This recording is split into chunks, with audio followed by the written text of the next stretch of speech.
Hey there, Amanda here, and we are in the thick of summer. The weather is warm and it's the perfect excuse to eat ice cream.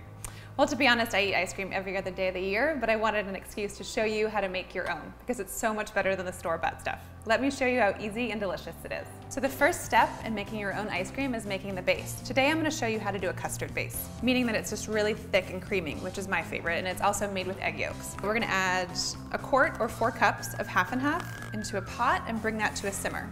So I'm going to have that on medium-low. I've got 1 vanilla bean. I like using vanilla bean. It adds the vanilla bean flex into it.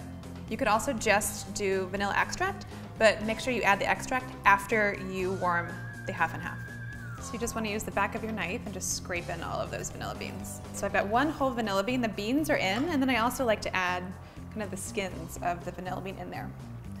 This mixture is going to steep for about 15 to 20 minutes until everything combines.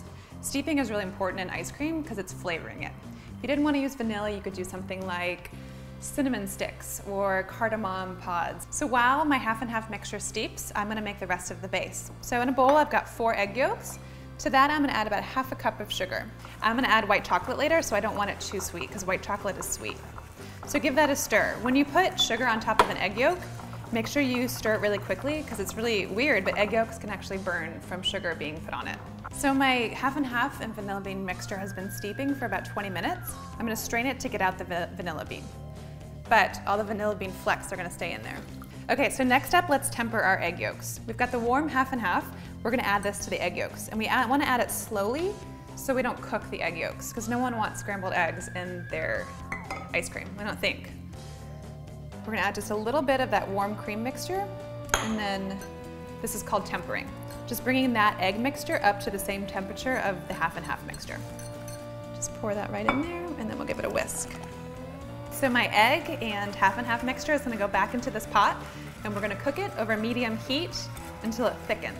Some people will tell you to clean the pot right there, but I'm a little lazy, so I just don't clean the pot. So either way, you can do it, you can not do it. You can either put it in a clean pot or just reuse the one that you steeped your half and half with. Okay, give it a stir. You want to whisk this half and half egg yolk mixture pretty much constantly because you don't want half of the mixture to cook while the other half stays loose. You want it to all cook consistently. That's the most important part of making this custard base, just making sure that the eggs don't cook at a different rate from your half and half or dairy mixture. My half and half and egg yolk mixture has been cooking for about 8 to 10 minutes over medium-low heat, and I can tell that it's done. It's slightly thickened, and it also coats the back of a spoon when you pull it up. With your finger, you can just kind of make that mark, and then you know it's done.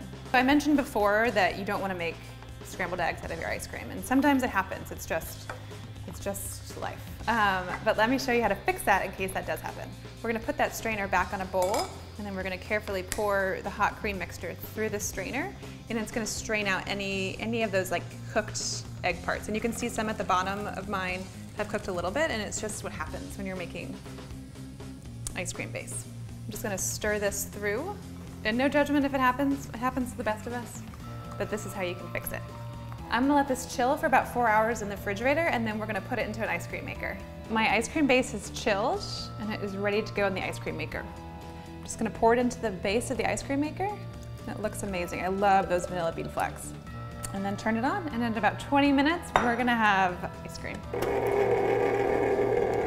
So my ice cream base is in the ice cream maker, and it's becoming light and fluffy and creamy and delicious, and I can't wait to dig in. You could leave it as is and just have the ice cream base, just vanilla deliciousness. I'm actually going to add in some roasted strawberries. So I took fresh strawberries, I tossed them with a couple tablespoons of brown sugar. I roasted them at 375 for about 15 to 20 minutes. And so they kind of released all of their liquid, and the strawberry flavor intensifies. I love doing this with fresh strawberries. So I'm just going to fold that in. It's also going to turn my ice cream like a wonderful pink color. I love white chocolate. I think maybe it's a faux pas to say that. Dark chocolate seems like everyone loves that, but white chocolate is just one of my guilty pleasures. And white chocolate and strawberries go really well, so I'm just going to drizzle in some melted white chocolate. So I added that in about 20 minutes before my ice cream was done. It's going to incorporate it really well. We're going to freeze it for about 4 or 5 more hours until it's frozen. My ice cream is frozen, and I am ready to eat it. It looks amazing. It's that kind of beautiful pink color, and it also has those strawberries in it and the white chocolate flecks. I like freezing my ice cream in these pans, just easier to scoop out. So I have 3 perfect scoops of ice cream, and let me taste it. It's so good. I mean, strawberry ice cream, you can't go wrong. That might be the best flavor out there, but it's creamy and rich, and that white chocolate is just puts it over the top. It's amazing. Thanks for tuning in. If you enjoyed watching these videos, click below for more or subscribe.